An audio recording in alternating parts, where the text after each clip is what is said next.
Imagine a group of 4 friends who are all trauma-stricken take a trip to a Scandinavian woodland, a forest in Sweden, and they would start to see very, very weird things occur here. They would start to see elks being mounted on trees, as if they've been strung up there. They'd start to fear that they're being stalked by a sinister presence, some kind of entity that they can't even see. They would start to realize they're in a time loop. The forest seems to never end. They start getting into fights with each other about which route they should take and what shortcut will lead them somewhere, but it never ends. The forest seems to be a prison. Reality itself is being altered in real time. They don't even trust their senses. They think they are hallucinating. They see a house, this cabin-like thing in the forest, which seems to be ritualistic in nature. There seems to be a shrine there. In their tents, they hear sounds outside until some of their friends start going missing. Now, some of you may ask, is this the Blair Witch? Is this a sequel to the Blair Witch movies? No, I wish it was. I wish the Blair Witch movies would stop freaking beating around the bush and just get to what that being is. I want to see the goddamn Blair Witch properly. And I'll make a whole video on her origin story, but this is not the Blair Witch. You see, this is something worse. They start realizing, okay, shit's actually bad now. Maybe this isn't all in our head, because they start seeing their friends getting hung up too. I can't show what this is because YouTube will demonetize me, but still. They get kidnapped by a cult who has established a community in the middle of the woods. A cult that worships a specific entity, a god. And our main character, who has witnessed terrible trauma prior to the events of this film, he's told by one of the cult members, look, it's simple. You're marked. You have to make the choice. Either you worship our god or you die. Simple. You get hung up on the trees like your friends did. We start seeing glimpses of this terrifying entity, and then we finally see it. When you think of gods, what do you think of? I bet you're not thinking of this. What? This eldritch abomination is the god that they worship. A being who has the head that's a torso of a man and looks like a mutated elk combined with something out of Lovecraft. I don't even know. It's known as a motor. I don't know how to pronounce shit. Okay? It's known as a motor. And this motor is apparently a Jotun, a race of giants or trolls in Norse mythology that was often in conflict with the gods. Alright? Now, when you think of this, you're like, oh, Jotunheim, the frost giants from the MCU, yay! No, this is not that. This is not that at all. This is something infinitely more terrifying. This is anything but a goddamn frost giant. This is the offspring of Loki. Yes, this pretty boy fucked something and gave birth to that. But Norse mythology Loki is a bit different than MCU Loki. You see, this being can turn into anything and fuck anything he wants. He's not watered down like MCU Loki is. He will fuck anything and make anything. And you see, when we explore what this creature is, Motor, it starts to get even creepier. He's worshipped by a cult.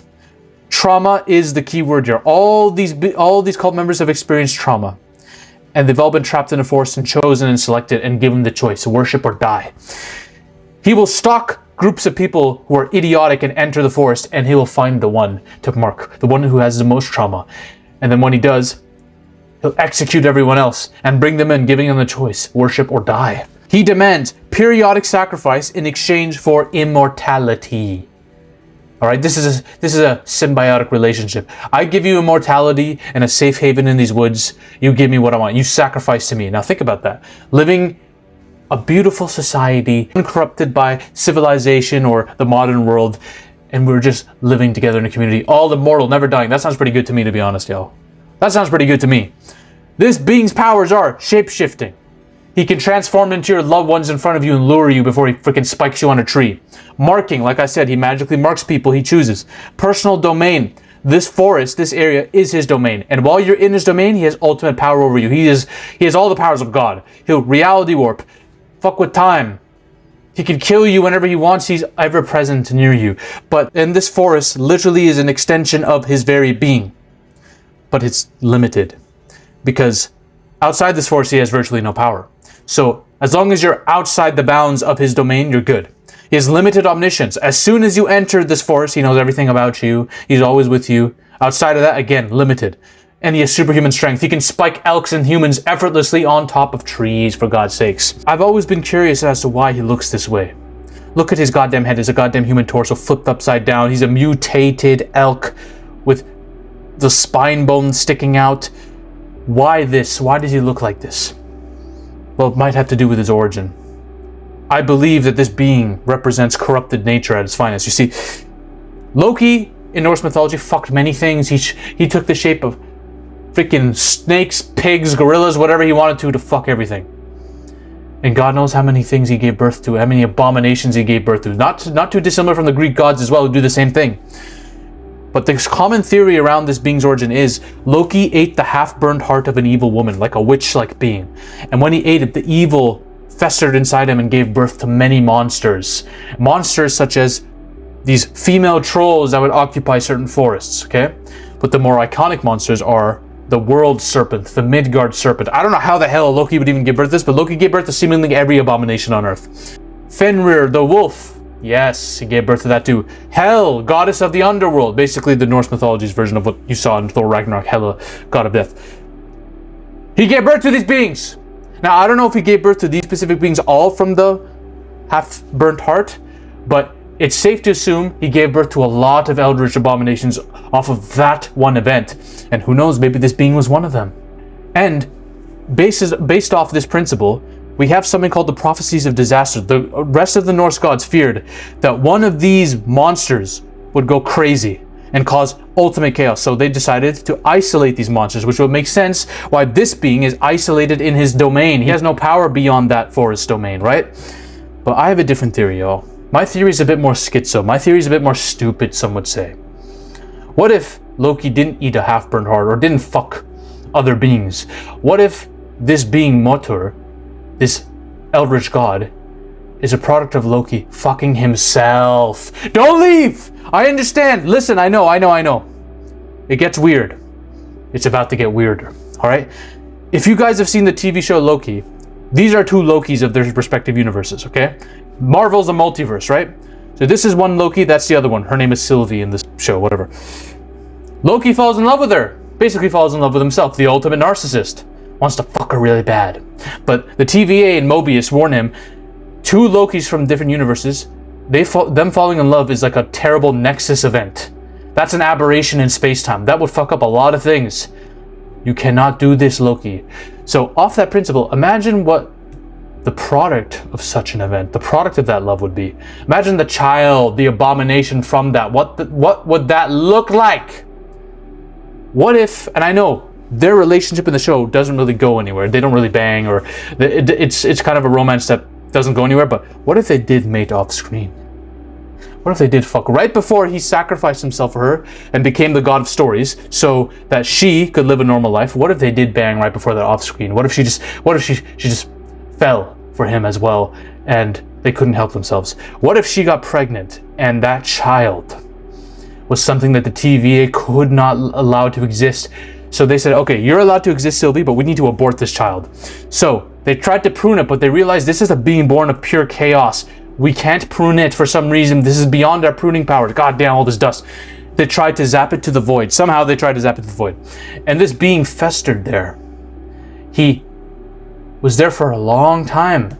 He had to face Goliath, the creature there that consumes everything in the void out of existence. Maybe it survived Goliath, but it mutated as a result of battling with him. And as it mutated in this void, it became something else, something more sinister, evil, more dark. I need to stop this video to tell you right now, you need to like the video, otherwise Hollywood will molest me. I have a mission to take over Hollywood completely so we can save storytelling and cinematic visions forever. Hollywood doesn't want me to do this. They might take me hostage one of these days, so I can't do this war alone. I need you to like and subscribe. Blow this video into the ether. Join my army. And after the events of Deadpool and Wolverine, where the TVA starts resurrecting people from the void, and they use Doctor Strange's sling ring to open portals out of the goddamn void, maybe this being found a window out too around this time, and found itself in a timeline it didn't know. A timeline in Sweden, in a forest. And when the TVA found out, they were like, okay, fuck it, we can't kill it, and we can't send it to the void again, because that would be pointless. So we're gonna designate this area, this one little area for it, and it can't escape. So they created a boundary in this forest area. And now this being waits and waits for humans to come. So it can either kill them or make them worship him.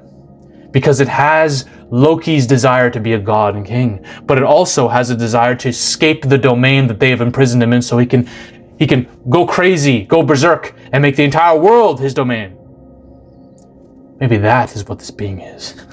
Or maybe I'm just fucking wrong and stupid and this has no connection to the MCU. But regardless, I think it's a pretty cool thing to speculate on. If you want to know the other most terrifying beast ever, the most disturbing, creepy creature maybe I've ever seen, and I call him the Antichrist, from VHS, watch this video here. Ladies and gentlemen, we are on a mission to take over Hollywood. But the army must keep growing. If you want to suggest video topics to me, or talk about your favorite movies or favorite film theories in a community with like-minded individuals, join the Zafy Discord now. Link is in the description and the comment section as well. Join us. This movement is just beginning. We're taking over Hollywood, one coke line at a time.